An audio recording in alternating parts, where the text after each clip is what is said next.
Hello दोस्तों, mountain pass channel की आज इस कड़ी में हम आपको ले चल रहे हैं श्रद्धा, आस्था और अपनी अद्भुत प्राकृतिक सुंदरता के लिए प्रख्यात श्री तारकेश्वर महादेव मंदिर में।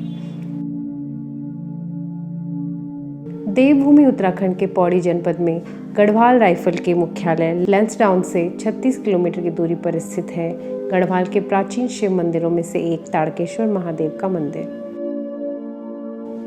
समुद्र तल से 6000 फीट की ऊंचाई पर स्थित इस शांत, मनोरम, पवित्र और रमणीय स्थान को शिव की विश्राम स्थली भी कहा जाता है। देवदार के घने जंगलों से गुजरते हुए प्रकृति अपने विविध रूपों से न केवल हमें विस्मित करती है, बल्कि हमारी सुप्त चेतना में एक नवीन ऊर्जा का संचार भी करती है। हरे भरे देवदार के ऊंचे ऊंचे पेड़, साए साए बहती शीतल हवा का प्रवाह, स्वच्छंद विचरण करते पक्षियों का मधुर कोलाहल, रंग बिरंगे फूलों की मनोहर छटा और फूलों पर हर्ष से मंडराती बहुरंगी तितलियों के नृत्य की आभा, कुदरत के ये विभिन्न साधन एकजुट होकर इस स्थान को प्राकृतिक सौंदर्य के साथ साथ आध्यात्मिक सौंदर्य भी प्रदान करते हैं। हिंदू धर्म ग्रंथ रामायण में भी तारकेश्वर का वर्णन एक पवित्र तीर्थ के रूप में मिलता है। प्रतिवर्ष दूर दराज से हजारों श्रद्धालु मंदिर में पहुंचकर भगवान शिव के दर्शन करते हैं। ऐसा विश्वास है कि भगवान शिव यहां आने वाले अपने सभी भक्तों पर अपनी कृपा दृष्टि बनाए रखते हैं और उनकी हर मनोकामना पूर्ण करते हैं। मनोवांछित फल की प्राप्ति और मनोकामना पूर्ण होने के बाद श्रद्धालुगण मंदिर प्रांगण में घंटियां बांध देते हैं। मंदिर परिसर में बंधी हजारों घंटियां इस बात का स्पष्ट साक्ष्य है कि भगवान भोलेनाथ अपने भक्तों को कभी निराश नहीं करते। भगवान शिव और उनके भक्तों की अटूट अनन्य आस्था की परिचायक इन घंटियों की टन टन टन की ध्वनि वातावरण की निस्तब्धता को तोड़ते हुए न केवल चित्त को सकारात्मक और प्रसन्न करती है, बल्कि मन में अभूतपूर्व शांति का विस्तार भी करती है। मंदिर परिसर में एक धर्मशाला भी उपलब्ध है, जहां श्रद्धालु जनों के रात्रि विश्राम की सुविधा और भोजन की व्यवस्था की जाती है। आइए अब मिलते हैं मंदिर में कार्यरत पुजारी जी से, जिन्होंने मंदिर से जुड़े अनेक तथ्यों पर हमारा ज्ञानवर्धन किया। जी, ये बहुत पौराणिक स्थान है हमारा यहाँ पे। ये 84 गांव से, लोकल गांव से जुड़ा हुआ स्थान है पहले से। और जब यहाँ पे साल भर में 2 पूजाएं होती हैं, एक ग्रीष्मकालीन और एक शीतकालीन होती है। तो 84 गांव की जो लोग हैं, हमारे श्रद्धालु हैं, तो पहले जो हमारा अन्न होता है खेतों में, पहले तारकेश्वर में भोग लगाया जाता है उसका। उसके बाद उसका वितरण करा जाता है। उसके बाद वो खुद उसे हम उसको खाते हैं अपने घरों में ले जा करके। और एक शीतकालीन पूजा होती है। बहुत पौराणिक मंदिर कहा गया इसके लिए।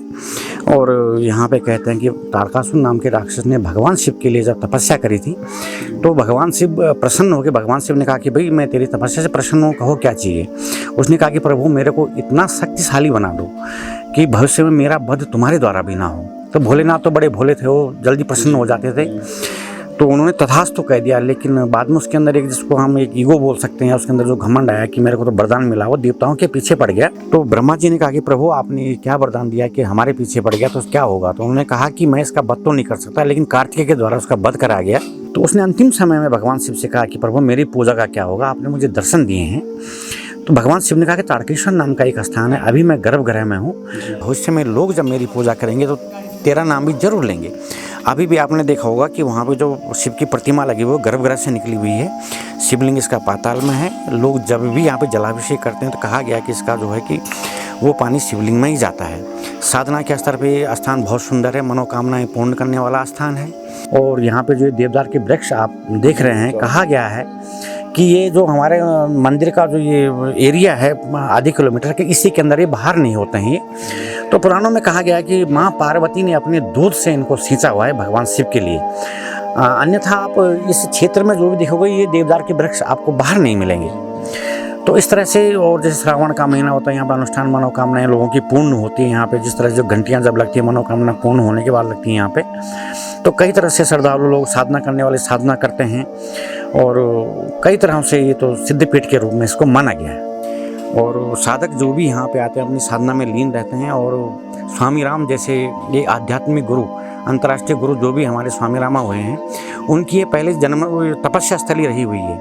उनका जन्म स्थान भी यहाँ से नज़दीक है। आज वो हिमालयन मेडिकल इंस्टीट्यूट जो है, उनका भी अभी भी अच्छी प्रगति पे है। और वो हमारे एक तरह से गुरु भी हैं। तो उनके जो फॉलोवर ये शिष्य आते हैं यहाँ पर, साधना करते हैं और उस साधना का फल वो भी पाते हैं।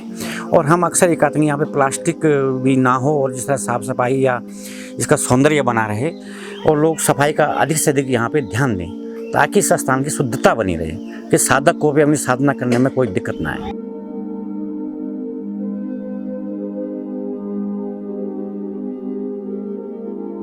दोस्तों, आशा करते हैं कि हमारी इस यात्रा में सहयात्री बनकर आपको विशेष आनंद की अनुभूति हुई होगी। हम जल्द ही मिलेंगे आपसे अपनी अगली वीडियो में। तब तक के लिए नमस्कार। तारकेश्वर महादेव का आशीर्वाद आप सब पर बना रहे। धन्यवाद।